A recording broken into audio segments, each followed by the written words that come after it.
함께 보실 하나님 말씀은 에베소서 4장 25절에서 32절까지의 말씀입니다. 신약성경 314페이지 전으로 있습니다. 에베소서 4장 25절에서 32절까지의 말씀을 드라마 바이블로 봉독하겠습니다. 그런즉 거짓을 버리고 각각 그 이웃과 더불어 참된 것을 말하라. 이는 우리가 서로 지체가 됨이라. 분을 내어도 죄를 짓지 말며 해가 지도록 분을 품지 말고 마귀에게 틈을 주지 말라. 도둑질하는 자는 다시 도둑질하지 말고 돌이켜 가난한 자에게 구제할 수 있도록 자기 손으로 수고하여 선한 일을 하라. 무릇 더러운 말은 너희 입 밖에도 내지 말고 오직 덕을 세우는 데 소용되는 대로 선한 말을 하여 듣는 자들에게 은혜를 끼치게 하라. 하나님의 성령을 근심하게 하지 말라. 그 안에서 너희가 구원의 날까지 인치심을 받았느니라. 너희는 모든 낙독과 노함과 분냄과 떠드는 것과 비방하는 것을 모든 악의와 함께 버리고 서로 친절하게 하며 불쌍히 여기며 서로 용서하기를 하나님이 그리스도 안에서 너희를 용서하심과 같이 하라. 아멘. 함께 읽은 본문의 말씀을 가지고 새 사람을 입은 증거들이란 제목으로 말씀 나누고 기도하겠습니다. 에베소서는 4장부터 하나님을 알고 또 그 하나님 안에 있는 나를 아는 그 지식을 가지고 어떻게 삶으로 믿음을 나타낼 것인가 하는 것을 다루고 있습니다. 지난 주일 본문에서 바울은 그 삶이 서로를 용납하면서 사랑 안에 하나 되는 것이라고 했어요. 어제 월요일 본문은 그 사랑 안에 하나 되는 것이 새로움을 입은 하나님의 자녀된 증거이고 그 자녀의 삶은 세상과 같이 더러운 행실을 욕심으로 따르지 않고 거룩한 삶을 사는 것이다 라고 했습니다. 이제 궁금해지는 것은 무엇이 거룩한 삶인가 하는 것이 아니겠습니까? 어떤 일을 구체적으로 선택하고 행하는 것이 그 거룩한 삶인지 그 모습인지 궁금하고 알아야 할 하나님의 뜻으로 우리가 보게 될 것입니다. 바울은 하나하나 에베소 성도들에게 가르칩니다. 먼저 강조하는 적용의 중요함은 진실함에 있는 것을 보게 돼요. 함께 오늘 본문의 25절을 한 목소리로 읽어보도록 하겠습니다. 같이 읽습니다. 시작. 그런즉 거짓을 버리고 각각 그 이웃과 더불어 참된 것을 말하라. 이는 우리가 서로 지체가 됨이라. 아멘. 사람이 원죄로 넘어진 사탄의 도구가 무엇이었습니까? 거짓이었습니다. 거짓말이었어요. 거짓은 하나님께서 분명하게 세우신 진리를 이리저리 비틀고 왜곡시켜서 진리가 아닌 것처럼 보게 만드는 것입니다. 그래서 성도에게 회복되어야 할 새 사람의 모습은 진실함이라고 하세요. 바울은 새 옷을 입고 사는 삶의 구체적인 적용이 거짓을 버리는 것이라고 합니다. 이는 하나님 말씀이 있어야 분별이 되는 것이라 할 수 있을 거예요. 무엇이 진실인지 어떻게 알 수 있겠습니까? 이 세상에서 인간의 능력으로는 그것을 알 수 없어요. 오직 하나님의 말씀이 있어야 무엇이 거짓이고 무엇이 진실인지를 분별할 수 있습니다. 그래서 하나님의 말씀을 날마다 묵상하고 따르는 것이 중요합니다. 그렇지 않으면 거짓을 분별할 수 없기 때문이에요. 그리고 그 거짓이 버려진 자리에 이웃과 참된 것을 말하는 진실함이 채워져야 한다고 합니다. 나만 참되기를 힘쓰는 것이 아니라 이웃과 더불어 참되기를 힘써야 하는 이유가 무엇이겠습니까? 나의 진실함이 공동체에 주는 영향력이 있기 때문입니다. 마치 여호수아 시대에 아간과 같이 한 사람의 거짓과 탐욕이 공동체를 위험에 몰아넣을 수 있듯이 나 한 사람의 진실함이 공동체를 건강하게 세울 수도 있고 나 한 사람의 거짓됨이 공동체를 위기에 몰아넣을 수도 있는 것입니다. 서로가 참된 것을 말하고 들어줄 수 있는 것, 그런 관계가 새 사람을 입은 신앙의 증거가 되는 것입니다. 또한 힘써야 할 적용은 분노를 통제하여 절제하는 것이라고 오늘 본문이 이야기합니다. 함께 26절에서 7절을 한 목소리로 읽어보도록 하겠습니다. 같이 읽습니다. 시작. 분을 내어도 죄를 짓지 말며 해가 지도록 분을 품지 말고 마귀에게 틈을 주지 말라. 아멘. 우리가 살아가면서 분노가 일어나는 여러 가지 상황들, 문제들을 만나게 됩니다. 분노가 우리 안에서 일어나는 것 어쩔 수 없죠. 화가 일어나는 것 어떻게 하겠습니까? 그러나 그 분노가 내 마음과 삶을 다 삼키도록 방치하고 내버려 두지는 말아야 한다는 것입니다. 왜냐하면 분노가 나뿐만이 아니라 타인의 마음에까지도 불을 옮기도록 마귀가 부추기기 때문이에요. 그래서 바울은 분노가 일어나는 상황에서 해가 지도록 분을 품지 말라고 이야기를 합니다.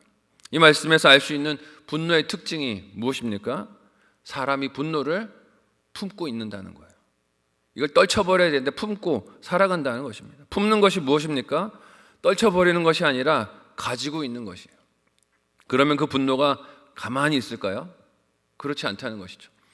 더 마음과 생각 안에서 커지고 강해지고 태풍같이 물결이 되는 것을 봅니다. 그래서 바울은 잠들어 있는 내 영혼을 사탄이 품을 분을 통해서 마음대로 흔들지 못하도록 하루가 가기 전에 떨쳐버리라 하고 합니다.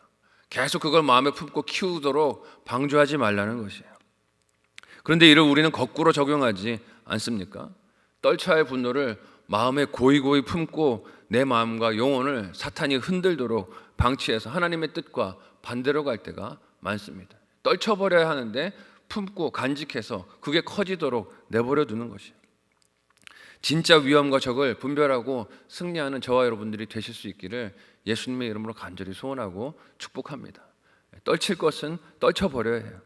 또한 계속 이어지는 예수 안에 새롭게 된 신앙의 삶이자 적용이 무엇이라고 합니까? 가진 것을 나누며 사는 사랑에 있다는 것을 오늘 본문이 이야기합니다. 함께 28절을 한 목소리로 읽어보도록 하겠습니다. 같이 읽습니다. 시작.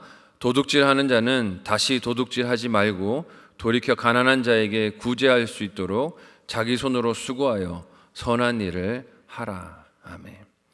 가진 것들을 나누고 남을 구제하는 것은 특별히 경제적으로 내가 쪼들린다는 염려 속에 사는 오늘을 살아가는 우리에게는 참 쉽지 않은 적용이라는 생각이 듭니다. 구제하는 일 쉽지 않아요. 저희 가정도 올 한 해 교회 이 냉난방 공사를 위해서 여름 사역을 위해서 헌금을 하면서 사실 마음의 갈등이 없지 않았습니다. 힘들었어요. 이거 해야 되는데 어떻게 해야 하나 망설이는 마음도 없지 않았습니다. 왜 우리가 이런 일들을 망설이게 됩니까?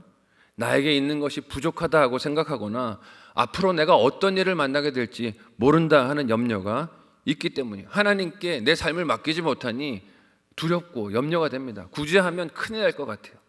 근데 오늘 본문에서 바울은 구제도 가진 것이 있다고 다 할 수 있는 것이 아님을 이야기합니다. 항상 기회가 주어지는 것도 아니고 모든 것을 다 구제할 수 있는 것도 아니라는 것입니다.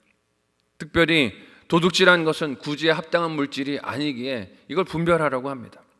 우리는 사도행전의 아나니아와 삽비라가 이 분별을 하지 못해서 사람의 칭찬과 인정을 받으려고 했던 그 헌금이 도리어 그들을 죽게 만든 것을 기억하고 마음에 새겨야 합니다.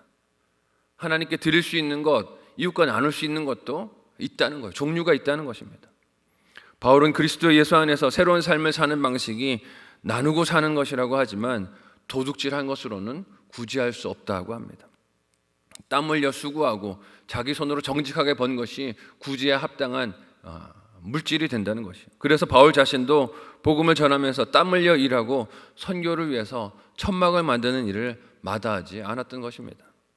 그것이 그리스도 안에서 새롭게 된 성도의 구체적인 삶의 적용이자 순종도 되었기 때문이에요. 그 적용과 순종은 이어서 선한 말로 은혜를 끼치는 삶으로 이어져야 하는 것도 드러나고 있습니다. 함께 오늘 본문 29절에서 30절을 한 목소리로 읽어보겠습니다. 같이 읽습니다. 시작. 무릇 더러운 말은 너희 입 밖에도 내지 말고 오직 덕을 세우는 데 소용되는 대로 선한 말을 하여 듣는 자들에게 은혜를 끼치게 하라. 하나님의 성령을 근심하게 하지 말라. 그 안에서 너희가 구원의 날까지 인치심을 받았느니라. 아멘. 더러운 말은 표면적으로 드러나는 욕이나 비방의 말이기도 하겠지만 은밀하게 하는 말, 앞과 뒤가 다른 말, 다른 사람의 인격을 짓밟는 말, 나를 옳게 보이려고 남을 깎아내리며 독선과 교만을 포장하는 말이 되기도 할 것입니다. 더러운 말을 표면적으로 뭐라 하는 말로만 생각해서는 안 돼요. 앞으로 좋은 말을 나에게 하지만 뒤로 그 사람에 대해서 험담을 하는 것도 나에게 당장 좋은 말이라고 선한 말일 수 없습니다. 이런 말들은 공동체를 깨트리고 서로 다투며 원망하게 만들죠. 바울은 선한 말이 맺는 열매를 덕을 세우고 듣는 자들에게 은혜를 끼친다라고 합니다. 덕을 세운다는 것은 공동체의 하나됨을 견고하게 만들고 이해하는 마음을 넓히며 다른 생각과 의견에도 불구하고 조화를 이루고 화음을 만들어내는 말을 뜻할 것입니다. 그래서 우리는 내 언어를 살펴봐야 합니다. 그리고 내 언어가 닿은 사람들, 공동체 혹은 프로그램, 이벤트 이후의 모습이 일치와 조화를 이루는지 아니면 갈등과 분열을 만드는지를 주의해 봐야 해요. 왜냐하면 이를 30절에서 바울이 말하되 더러운 말들이 성령 하나님을 근심하게 만들기 때문이다 라고 말하고 있어요. 이 말씀을 좀 마음에 깊이 새겨보시면 좋겠어요. 사람만 상처를 받거나 분을 품고 다투고 끝나는 문제가 아니라 누구를 근심하게 한다고 합니까? 성령 하나님을 근심하게 하는 것이다 라고 말하고 있어요. 놀랍지 않습니까? 성령 하나님을 근심하게 하는 말을 우리가 할 수 있다는 것입니다. 내 입술의 언어를 다시금 잘 살피는 그리스도 안에 새 사람이 되는 저와 여러분이 되시기를 예수님의 이름으로 간절히 소원하고 축복합니다. 마지막은 용서를 흘려보내는 것이 새 사람이 된 적용이자 순종이라고 하세요. 함께 31절에서 32절을 한 목소리로 읽어보도록 하겠습니다. 같이 읽습니다. 시작. 너희는 모든 악독과 노함과 분냄과 떠드는 것과 비방하는 것을 모든 악의와 함께 버리고 서로 친절하게 하며 불쌍히 여기며 서로 용서하기를 하나님이 그리스도 안에서 너희를 용서하심과 같이 하라. 아멘. 오늘 본문이 말하는 새 사람이 된 적용과 순종들은 모두가 다 나 혼자만이 아니라 상대방이 있어야 하는 것임을 알 수 있습니다. 그저 개인의 경건 생활, 개인의 예배, 기도, 성경 읽기와 묵상, 혼자서 하는 봉사와 헌신이 다가 아니라는 것이에요. 오늘 본문이 말하는 적용과 순종들은 이를 행할 상대방과 관계 속에서 일어나야 하는 일들인 것을 우리가 알 수 있습니다. 바울은 그 일들 중에서 오늘 본문 마지막에서 뭘 말합니까? 용서를 말하고 있어요. 바울은 이 용서를 위해서 서로 친절하게 하며 불쌍히 여기라 권면합니다. 그리고 내가 받은 용서를 생각하라고 해요. 내가 주님께 받은 용서를 생각해서 이 용서를 흘려보내라 하는 것이죠. 죄는 나뿐만이 아니라 남도 함께 넘어뜨리는 강력한 힘이기에 그로 인해 상처를 줄 때도 있고 받을 때도 있고 서로를 안타깝고 불쌍하게 여기는 마음이 있지 않으면 스스로도 넘어지고 남도 넘어지게 되는 힘이 있는 것을 봅니다. 이런 때 서로를 안타깝게 여기고 불쌍하게 여기는 마음이 있는 것이 용서라는 것을 기억해야 돼요. 그렇지 못하면 용서를 구하는 일 자체가 너무 힘들고 또 용서를 하는 일도 너무 힘듭니다. 내 힘으로 하려고 하니 그렇죠. 그래서 용서가 아닌 31절처럼 악독과 노함과 분냄과 떠듬과 비방 이런 것으로 나의 마음과 언어가 흘러갈 수 있습니다. 우리가 주고받아야 하는 용서는 그 출처가 아들을 주신 아버지 하나님의 사랑이라고 오늘 본문이 말하고 있어요. 그 사랑으로 용서를 받은 우리는 그 용서가 우리 삶을 통해서 흐르도록 통로의 역할을 감당해야 할 줄로 믿습니다. 세상은 용서 못할 이유, 또 용서를 구하지 못할 이유들을 생각하면서 사람들의 마음을 닫게 만들어요. 네가 당한 일을 생각해봐. 어떻게 그걸 용서할 수 있겠어? 굳이 마음에다 고이고이 간직하고 원망하고 불평하라고 우리를 부추깁니다. 거기에 넘어지지 않는 우리가 되었으면 좋겠어요. 받은 억울한 일이 아니라 당한 소금이 아니라 분한 일들이 아니라 내가 받은 용서를 생각하며 흘려보내는 저와 여러분이 되었으면 좋겠습니다. 오늘 본문의 말씀은 그런 구체적인 적용들이 순종들이 내가 그리스도 안에서 새 사람이 된 인생인 것을 나타내는 흔적이라고 합니다. 저와 여러분의 삶이 이 받은 용서를 흘려보내며 새 사람이 된 증거들이 풍성하게 나타나기를 예수님의 이름으로 간절히 소원하고 축복합니다. 아멘.